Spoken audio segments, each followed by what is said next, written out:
Hola, ¿qué tal? ¿Cómo están? Y bienvenidos a esta edición de Los Capitanes con final de Copa del Mundo confirmada este domingo a las 10 de la mañana, hora del centro de la Ciudad de México. Francia y Croacia reeditarán la semifinal que se jugó hace 20 años en aquella Copa del Mundo que coronaba por primera y única vez en su historia a los galos, venciendo 2-1 a los croatas, que debutaban en una Copa del Mundo. Hace 20 años Croacia debutaba en una Copa del Mundo, 20 años después Croacia va a jugar la final de un mundial. Eso es evolución en su fútbol. Sergio Dip, Dionisio Estrada, Ricardo Puch con ustedes, con eso que es sin duda pues el tema, ¿no? ¿Cómo cambió el fútbol croata en 20 años de historia? Sí, en esos 20 años del 98 a la fecha con lo de Davor Šuker y ese tercer lugar, pero además lo del 2014 para acá. A mí sí me parece muy interesante esto que vemos en pantalla de que en Brasil 2014 México le ganó 3-1 a Croacia y lo eliminó en fase de grupos. México, ese mundial, como los últimos 7, fuera en octavos de final y ahora Croacia finalista. Y lo discutíamos el otro día, ¿no? El lunes, si no mal recuerdo, el tema de por qué uno sí y el otro no.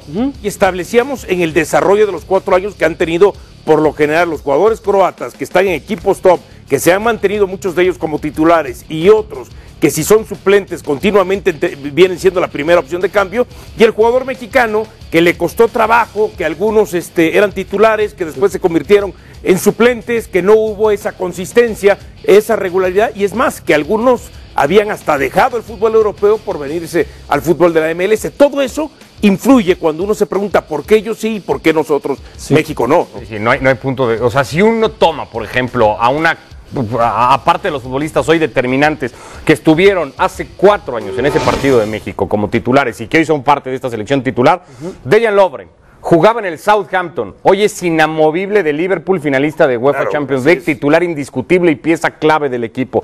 Barsálico jugaba en el Genoa, hoy es futbolista del Atlético de Madrid. Es cierto que puede de pronto alternar la posición y tal, pero ahí está en el Atlético un progreso indiscutible. Mateo Kovacic era futbolista del Inter de Milán, hoy juega en el Real Madrid, 3 veces campeón de Europa. Iván Rakitic jugaba en el Sevilla, lleva 4 temporadas siendo pilar fundamental del FC Barcelona. Iván Perisic era jugador del Wolfsburg, hoy es futbolista muy cotizado en el Inter de Milán. Es decir, hay un progreso notable de la base de futbolistas croatas que sinceramente no hay. Y además si a eso le agrega, Sergio, por ejemplo, que al mismo tiempo en su momento en el Tottenham fueron presentados Gio y Modric. Sí, eso es escandaloso. Eso también, ¿no? Eso sí, pero... Y entiendo perfecto estos ejemplos de los futbolistas. Yo también agregaría a los que deciden en el fútbol mexicano, a los que toman estas decisiones. A los directivos. Sí, en la Liga MX, porque no todo, en verdad. Si hablamos de 7 mundiales seguidos quedándose en octavos de final, futbolistas han ido y han venido y técnicos han ido y han venido en estos mundiales. Pero los que toman las decisiones han estado ahí y se mantienen ahí y normalmente toman las mismas decisiones que son orientadas a lo económico o peores más que a lo deportivo. No mejores, peores. No, las mismas, dije, que con una base muy clara que es orientarse a lo económico y no a lo deportivo. Y ahí está el Pacto de Caballeros y están los 9 no nacidos en México, y están los partidos moleros, y vendemos a Rodolfo Pizarro dentro de la Liga MX, que están aunque en Europa tenga potencial de ellos. Sí, pero otra vez, la base acá, estamos hablando de 2014, hay muchos ejemplos y para mí está bien claro el último de Rodolfo Pizarro que decimos, el potencial de Pizarro, que si lo llevó Osorio no a selección es otra plática, pero para Europa y de pronto a los Rayados por mucho más dinero, elevar a los futbolistas, ponerles estos precios tan altos para que no salgan. Sí, los directivos tienen mucho que ver también y nadie los toca. Ahora, no, yo creo que también hay un tema. No, por supuesto. Sí. Lo primero es el entrenador y luego los pero a ver, ¿cuántas veces se ha hablado de partidos moleros? Si hay ¿Cuántas veces se ha hablado de que se prioriza el negocio y no deportivo? Pero lo primero que hacemos es fuera Osorio. Pero sí hay un tema de materia prima y de calidad que es evidente y que a veces, por la razón que sea, pareciera que nos cuesta trabajo, pues decir, bueno, sí, podríamos hacerlo un poco mejor, sí, pero al final vamos a estar acotados, limitados por un tema de materia prima. Es decir, no tenemos hoy el talento, por más que duela reconocerlo. Ningún futbolista está a la altura de los 4 o 5 grandes futbolistas que tiene Croacia. Y hay un tema de materia prima que se resume en, esta es la 6ª participación mundialista de Croacia. En su primera alcanzaron semifinales, se quedaron en fase de grupos en 2002 y en 2006, no fueron a Sudáfrica y se quedaron en fase de grupos de 2014. Hoy se topan 4 años después con una generación brillante que les alcanza para estar en una final de Copa del Mundo, porque es una gran generación de futbolistas que México no tiene. Y que los futbolistas brasileños son mejores que los mexicanos, también es cierto. Pero ¿a poco Costa Rica entonces sí tiene todo este material humano para de pronto ahí es donde estuvo yo te digo, a un penal claro, de ser semifinalista? Ahí es donde yo te digo que después de entonces, no todos son los futbolistas. Por eso, pero ahí es donde yo te digo que después de 7 posibilidades de meterte a los cuartos de final, ni siquiera, como pasó como Costa Rica, Turquía o Corea, México fue capaz de hacerlo. Bueno, en esos 7 mundiales consecutivos en octavos, 2 rivales de la zona de CONCACAF han jugado el quinto partido. México no lo ha hecho. Pero no todos son los futbolistas y no todos son los entrenadores. No, hay un... Y es a los primeros culpas, a los que les pegamos. hay culpas repartidas, pero es evidente que esta generación ¿Ya se tiene que escuchaste asumir esto? ¿De como una 25 partidos moleros? Carente, sí, lo de Gustavo Guzmán que daba hoy. 25 Hay 40 partidos moleros firmados de aquí a Qatar 2022. De esos, en palabras de Gustavo Guzmán, 25 no van a servir para maldita la cosa, según ha dicho el directivo del Atlas. Viajamos hasta Moscú con nuestros compañeros para seguir hablando del tema. Ciro Procuna, Héctor Huerta y Jorge Pietrasanta. Adelante, Ciro, ¿cómo andan? Muy bien, Ricardo, compañeros, un gusto saludarles. Yo tengo algo que agregar a lo que ya mencionaban. Así como decías, Ricardo, que los Rakitic del Barcelona, Modric, que juega en el Real Madrid, Mandzukic en la Juventus, Perisic en el Inter, Versálico en el Atlético, Lovren en el Liverpool, por mencionar algunos. Bueno, esos futbolistas, ¿qué es lo que tienen semana a semana? Alta competencia, un examen final que presentar. ¿Cómo rankea la Liga MX en ese sentido? Rankea con una liguilla que con 25-26 puntos son suficientes para palomear el semestre, para librarla y para que entonces haya continuidad. Si pierdes un partido o 2, te puedes reponer al siguiente. Una mala racha de un mes como quiera la puedes sacar adelante. No presentas un examen final en cada partido. Yo sé que se hacen cosas buenas en la Liga MX, pero eso es a mí algo que nunca me ha gustado.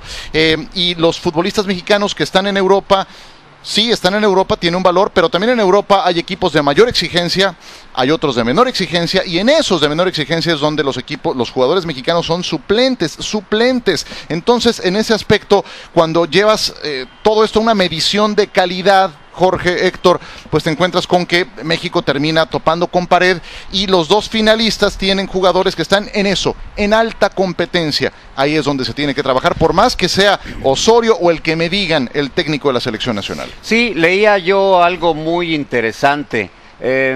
Para llegar a estas instancias de una Copa del Mundo no basta con entrenar 30 días con tu selección, son los 300 o más que tienes de práctica diaria a los niveles importantes de estar en equipos importantes. Estar en un examen final semana a semana, sí, te pone aquí un chip competitivo que te empuja a ser mejor. Ahora, eso es para llegar a la final, pero sí no confundir con el que esta generación para mí sí tenía para más, por lo que decimos, al final de cuentas tiene jugadores que están en Europa, tienen elementos que sí podían haber dado ese salto. Me parece que esta generación estaba para conseguirla y no lo hizo. ¿Por qué? Pues porque en el momento en donde se requiere la mentalidad para hacerlo, no lo haces. Aquel partido contra Suecia. Entonces digo, no confundir lo que está haciendo ahora Croacia con los alcances que podría tener México, que definitivamente no son de final. Jorge, pero en Europa, en el Barcelona, en el Madrid, en la Juve, en el Atlético, sí, esa es en la el Liverpool. Exacto. Eso te da que esos equipos son los llegar que a cuartos te de final o llegar a la obligan final a presentar un examen final en cada partido. Sí. Y eso no ocurre en algunos casos, ya lo dejo así genérico, evaluemos uno por uno. Pero eso es lo que te hace instalarte acá un chip competitivo de ser mejor y mejor en cada oportunidad que tengas. Bueno, yo revisé la lista del Mundial del 2014 de Croacia y revisé la lista del partido de ayer. Los 15 que jugaron ayer, los 4 cambios incluidos, los 15 estuvieron en Brasil 2014. Esto nos habla de qué, de un trabajo, ¿no? Habla de una continuidad en el trabajo. Cambió de técnico el equipo, sí, 2 veces cambió. Pero tampoco es que la Liga Croata, Héctor, sea muy buena. No. Estos se hicieron en otros clubes europeos. La alta competencia. Yo les pregunto ahorita, ¿quién sería titular de la selección mexicana fantástica que tenemos? De esta mejor generación de todos los tiempos que dicen. ¿cuál sería titular indiscutible en el Real Madrid, en el Barcelona, en la Juve, en el Manchester United? ¿Cuál sería titular indiscutible? Sí, por eso yo digo que no hay que confundir, no es una selección para llegar a la final, pero sí era una selección para llegar a cuartos de final. Eso es lo que te hace una gran diferencia de dar tus pasos hacia la final y la continuidad del trabajo con los jugadores, porque sí cambiaron 2 veces de técnico. Sí, bueno, y era más probable que le ganaras a Suecia que le ganaras a Brasil, y en contra Suecia se perdió una gran oportunidad de tener algo no tan complicado en la ronda de octavos de final, pero yo estoy convencido que es la medición de talento la que esta vez deja fuera a la selección mexicana contra el rival que le toca en la ronda de octavos de final, y esa medición de talento es la que cada futbolista tiene, porque no me van a decir que la Liga de Croacia es mejor que la Liga Mexicana. O sea, yo he visto a los equipos croatas cuando juegan en la Champions y se llevan unas goleadas de miedo. Entonces, tampoco es que estemos tan mal en ese aspecto, ¿no?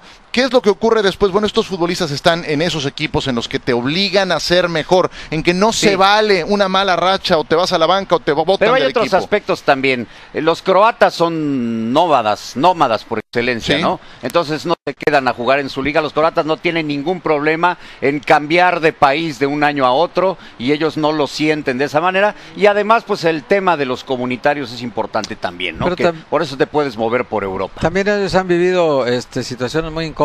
Esto de la independencia de su país hace 24 años.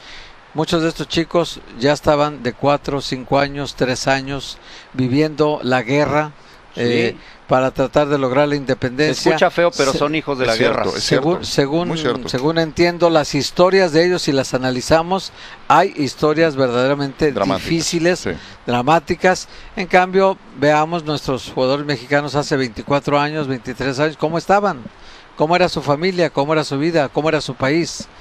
Yo creo que sí hay mucha diferencia. No dudo que también haya historias de mucho esfuerzo en el caso de los jugadores mexicanos. Sí, pero dramáticas de tanta sangre, de tantas familias destruidas para poder conseguir la independencia. Yo invitaría a la reflexión de lo que tenemos semana a semana en la Liga Mexicana. De verdad, ¿qué tan exigente es la Liga MX? Es una liga bananera. Y las palabras de Bonilla de ayer que fueron, pero para... Liga bananera. Hay cosas buenas. Marcarlas, sí, creo que hay cosas buenas. Pero ¿qué tan alto es el listón para palomear el semestre, para que sea o no un fracaso? Sí, creo que eso invita a la reflexión, lo que estamos viendo justamente en esta Copa del Mundo. Les mandamos un saludo hasta México, ya los extrañamos. Rebeca, te mandamos también un abrazo. Adelante con el programa. Saludos para la mesa de capitanes. Una jornada aparentemente tranquila, de descanso, pero ya con actividad. Hubo actividad en la selección francesa, en la concentración gala, y habló Paul Pogba, el mediocampista del Manchester United, un equipo con tanto nivel, con tantas individualidades talentosas. Pogba hizo un mea culpa y tuvo declaraciones importantes de cara a la final del próximo domingo. Reconoció que Francia subestimó a su rival de hace 2 años en la Eurocopa que organizaron en su país, Portugal. Dijo que cometieron un error después de haberle ganado a Alemania en semifinales y que lo pagaron muy caro. Dijo haber vivido el peor verano de su vida, Paul Pogba, después de haber perdido en el Stade de France ese partido en tiempo agregado.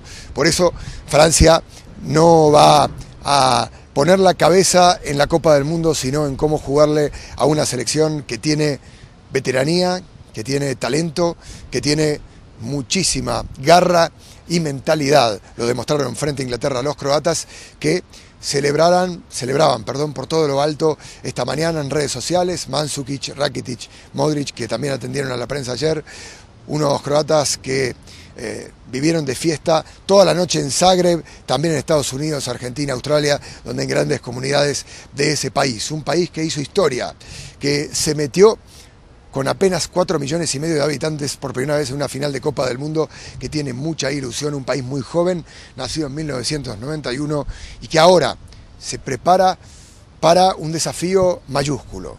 Tienen un partido más que los demás, 90 minutos jugados en 3 prórrogas y además un día menos de descanso, pero la adrenalina y la ilusión pueden ayudarles a paliar este déficit de cara a conseguir un logro que sería hacer historia, soñar despiertos. Volvemos con ustedes.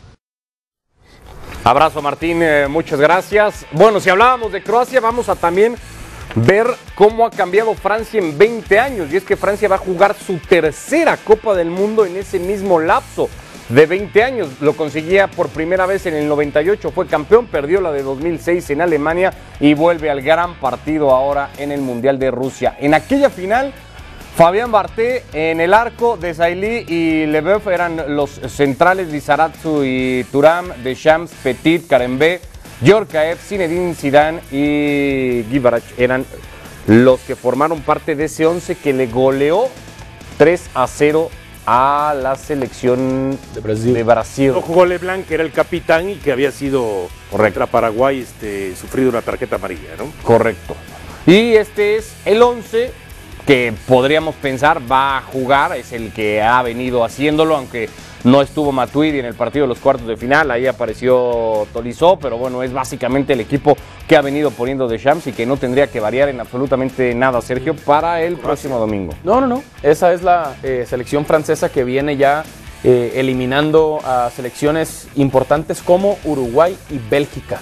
Y eso a mí me parece muy interesante. El camino de Francia ha sido más duro que el camino de Croacia. Y aún así, Croacia ha tenido que ir a los 120 minutos y 2 de las 3 veces a los penales. Yo puedo entender que ha sido más difícil, pero también en esa llave se esperaba que llegara, por ejemplo, Alemania, Argentina y España. Pero igual está bravo. Ellos Uruguay no cumplieron con eso. Pero igual, en el caso de, entre los croatas. Argentina, Uruguay y Bélgica. El camino de eliminación directa de Francia ha sido, porque más allá de cómo estuviera Argentina, de hecho terminó siendo un partido, aunque en el trámite me parece muy superior a Francia, al final. Terminó siendo un partido que se terminó apretando, ¿no? Pero yo lo que yo digo es que, es que del otro lado Croacia encontró rivales aparentemente débiles. Bueno, primero se fueron a la larga, ya no fueron tan débiles. Y segundo, eso ya no fue culpa de Croacia, fue culpa de los que no calificaron, que se esperaban aquel braque, como era España y como era la misma Alemania, ¿no? Sí, pero ¿qué camino prefieres? El de Croacia. Claro. El de Croacia sin duda, exactamente. Ahora, pero Croacia junto con Uruguay fueron los dos únicos equipos que hicieron los 9 puntos en la fase de grupos. Sí. Croacia que va a llegar, por cierto, al del domingo, sumado los 30 minutos de cada alargue, habiendo jugado un partido más que el resto de selecciones. A veces no para ser campeón tienes que jugar 7, sino hasta 8 partidos. Eso es brutal en el estado físico de cómo le puede afectar a los croatas. Antes de volver hasta Moscú, no tiene esta selección francesa, sobre todo un Zinedine Zidane, que era la gran diferencia de una gran generación de futbolistas que ganaban la Copa del Mundo y que 2 años más tarde también levantarían la Eurocopa de Naciones. Pero es mejor generación esta que aquella de hace 20 años en Francia. A mí me gusta más la del otro lado, porque además esta, por ejemplo, no tiene los laterales que sí tenía aquel entonces. Thuram y Lizarazu, Lizarazu que pasó por el Bayern Múnich. Han tenido un gran mundial, tanto Lucas Hernández. No, está bien, pero lo que te ofrecían hasta para ir al ataque cuando subían esos dos, no te los ofrecen ninguno de estos dos. Más allá de que Pavard haya metido un auténtico No lo digo golazo. por el gol contra Argentina. En general, la Copa del Mundo con la que ha cumplido, a mí me parece que ha sido sobresaliente. ¿Quieres decir que esta, no? Te siento ahí como que... No, esta me parece, esa creo que alcanzó su momento y de hecho así se terminó confirmando con lo que vino después en ese par de años, ¿no? Donde donde gana las dos cosas. Esta ya perdió la Eurocopa, la pudo y la tuvo que haber ganado para muchos porque la pierde en casa increíblemente contra Portugal. Está en una final de Copa del Mundo y tiene un enorme futuro hacia adelante porque es una generación relativamente joven, ¿no? Sus grandes figuras todavía dan para pensar en que este fútbol francés va a dar para mucho más. Y si empiezas a poner a Mbappé, lo de Kanté, que para mí es tal vez junto a Modric los dos mejores futbolistas que ha tenido la Copa del Mundo, lo de Matuidi, es decir, empiezas a sacar nombres jóvenes, lo del mismo Lucas Hernández. Esta generación de Francia me parece que puede estirar más la liga de lo que le terminó alcanzando. Ahora, nadie se le acerca, ninguno de estos jugadores que acabas de mencionar. No, por eso digo, sobre todo el medio campo hacia adelante. No, está bien, no hay nadie. La magia de Zidane. No, nadie. Pero en lo colectivo esto es bien interesante, que además viendo a Francia parecería que así como Croacia llega muy desgastada, que Francia llega medio sobrada a la final. O sea, estos futbolistas de medio campo al frente de pronto dices, no era para batallar tanto de pronto. Yo lo veo como un equipo camaleónico, que se va adaptando a las circunstancias y los tiempos del partido y también a lo que le va exigiendo el rival. Y a partir de ahí, entonces se muestra más fuerte o desacelera. Pero se vale, ¿no? Claro. Es un pragmatismo expuesto a la máxima potencia, la de Francia. De que se vale. Que le ha alcanzado. Al contrario. Yo coincido, hasta sobradamente a lo largo del torneo. Eso y que además han demostrado, y esto a mí me parece muy interesante en el fútbol actual, que si es con goles le ganan 4-3 a Argentina. Y si es de pronto bien parados Sin atrás, goles, le pelota ganan parada, como le ganan a 1-0 a Bélgica. Sí, eso es muy especial. Con manejo de partido a lo largo de casi todo ese juego contra Bélgica, porque sí, los 25 minutos de Bélgica, media hora tal vez del primer tiempo, después Francia dijo, a ver, esto se va a tratar más o menos así, y ya fue muy complicado para los belgas. Odiosas comparaciones las que suelen suceder cuando mezclamos épocas, la de hace 20 años con Francia, que encabezaba Zinedine Zidane, Ciro, Héctor, Jorge, o esta del presente, pero sobre todo también el futuro que uno puede imaginar que tendrá por delante la selección francesa. Un saludo nuevamente, Ricardo. Es una comparación ciertamente odiosa, pero a mí me gustaba más la de 1998. No sé a ustedes, Jorge. Pero de calle. Sí, de calle. Sí, para mí de calle. Oye, estás hablando de Zidane para empezar, ¿no? Claro. Didier Deschamps, que ahora es el director técnico. Sí. Tampoco tenía eje de ataque, ¿te acuerdas? Sí, Stefan Guivarch y Christophe Dugarry. Y este tampoco sirve para nada. Exacto, pero bueno, Yorkaev tuvo un gran mundial, los laterales, como ya decía Dionisio, eran maravillosos, la central, ¿no? Que regularmente era Blanco de Sailly, era fenomenal. Entonces, a mí en lo personal me gustaba, pero de calle aquella. Si los enfrentas, que las comparaciones son odiosas, yo me imagino enfrentándolos y en una final aquella Francia golea a la Francia de ahorita. Wow, tú, Héctor, ¿con cuál te quedas? Bueno, a mí por la mezcla que hemos estado platicando de que se pudieron conjuntar futbolistas de distintos orígenes, razas, credos, religiones, ideologías, que está todo retratado en un documental que se llama Le Blues, que uno lo encuentra en Netflix. Ahí te das cuenta de cómo fueron conformando el equipo con gente con musulmanes, con cristianos, con católicos, con jugadores de todas las religiones, jugadores de todas las razas, de todos los colores, de todas las creencias, de las ideologías radicales de izquierda, derecha, en fin, pudieron aglutinarlos todos en un elemento común que es Francia. Y entonces alrededor de eso formaron un equipo que ahí sí el técnico Aimé Jacquet tuvo mucho que ver, y bueno, tenían futbolísticamente una figura tan relevante, creo que no sé si la mejor de todos los tiempos, seguramente Zinedine Zidane, sí, que fue Platini, yo creo que sí, o ahí cerquita, ambos, y ahora no tenemos una figura deslumbrante, no hay nadie de ese tamaño de Platini, ni de Zinedine Zidane, pero se tiene un conjunto muy sólido y se tiene un conjunto en el que están mezclados jóvenes con experimentados y un conjunto que sabe utilizar variantes tácticas dependiendo de las dificultades que te presenta el contrario, que tiene brillo propio porque Griezmann y Mbappé tienen brillo propio, tienen una locomotora en mitad de campo que te corre todo el terreno, Kanté, que es Kanté, es un jugador fuera de serie. Y tenemos también a un Paul Pogba, que es un muchacho que había privilegiado su propio ego por encima del equipo y hoy está subordinado al resto del equipo. Matuidi, que para mí juega mucho mejor en selección nacional que en los equipos. Y una defensa muy sólida, una defensa central, pues tal vez la mejor del mundo, ¿no? Con jugadores que además tienen edades, mira, Varane tiene 23, Umtiti tiene 24, Lucas Hernández 22 y Pavard 22. Es muy joven la defensa, sí, para ser la mejor defensa del Mundial. Bueno, Hugo Lloris, hoy aparece un gran artículo que les recomiendo en el diario El País. Hugo Lloris se quería retirar del fútbol, ¿sí? Pero alguien que le ayudó mucho fue Pochettino, el actual técnico del Tottenham, y le hizo auténticamente trabajo de diván, y hoy Hugo Lloris es lo que es. De hecho, se cuestionó mucho su titularidad. Recordarán, en un partido de esos de preparación previo a la Copa del Mundo, comete un error contra Estados Unidos, y fue una de las preguntas que más le hicieron a Didier Deschamps. Él lo respaldó. A mí lo que más me sorprende de este equipo francés es los jugadores que ni siquiera se quedaron en la lista de 23.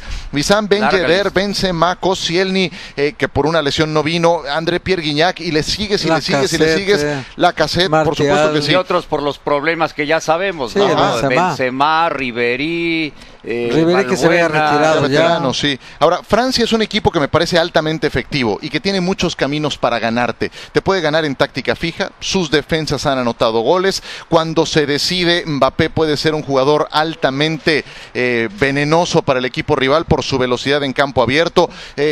Hombre, no te quieres poner en contra de alguien como Antoine Griezmann, que también te puede hacer en cualquier momento un gol. Y cuando tiene un gol, este equipo se atrinchera y sabe levantar la guardia y sabe sabe sufrir y sabe aguantar el marcador. Es muy efectivo este equipo francés. Pero también creo que todavía tiene más potencial, que yo espero vérselo en la final, porque se ha señalado a lo largo de los últimos días, da la impresión y a mí me la da de que va ahí tanteando el temporal y va como que dando un poquito más de lo que le está dando el rival y ahí se la lleva, Yo quiero ver esta final contra un experimentado equipo de Croacia que se ha señalado que no son guerreros, no, sí son guerreros, pero juegan muy bien al fútbol y son muy experimentados y su media cancha es la mejor de la Copa del Mundo. Ahí los quiero ver a los franceses, porque los ingleses, lo dijo Modric, nos menospreciaron, cuidado. Los franceses, si menosprecian a estos croatas, les van a ganar el campeonato, ¿eh? Para que Francia lo viéramos tal vez en sus mejores 20 minutos de este mundial, le tuvieron que meter 2 bofetadas los argentinos al inicio del segundo tiempo. Y reaccionaron, ¿verdad? ¡Pum! Y reaccionaron y tuvieron un cuarto de hora extraordinario que dejaron sembrados, liquidados a los argentinos. Esperemos que eso no les haga falta el próximo domingo, porque les puede costar muy caro. Pueden estar seguros que los croatas van a sudar hasta la última gota en el estadio de aquí de Moscú, el Luzhniki, el próximo domingo. El pragmático Francia, que ha jugado conforme a las circunstancias, contra el heroico equipo de Croacia. El de un gran corazón, decían que si era la Cenicienta, y yo te decía ayer, ¿no, Héctor? Es más bien una bestia disfrazada de bella. Croacia, cuidado. Cuidado, adelante, Rebeca.